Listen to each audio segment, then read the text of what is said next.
बयान तोड़ मरोड़ कर पेश करने वालों का अपना एजेंडा है। मुख्तलिफ चैनल्स पर फरमाइशी नशरियात चलाई जा रही हैं। रहनुमा PTI फरूख हबीब कहते हैं कि अमन की आशा पैसे की भाषा चल रही है। ढकी छुपी बात नहीं, कौन बाहर के पैसों से किसके एजेंडे पर चल रहा है।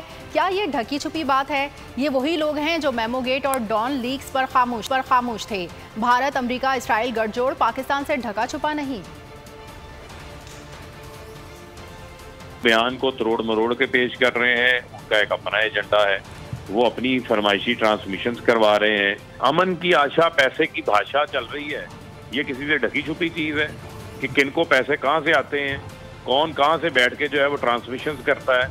ये किसी से ढकी छुपी चीज़ है। डॉन लीक्स के ऊपर, मेमोगेट के ऊपर और आसिफ अली जरदारी का ईंट से ईंट बजा देने वाले बयान के ऊपर जो है वो खामोश रहे थे। इसराइल, भारत और अमेरिका का एक नेक्सस है, ये कोई ढकी छुपी बात है? सब्सक्राइब करें और बेल दबाएं ताकि कोई खबर रह न जाए।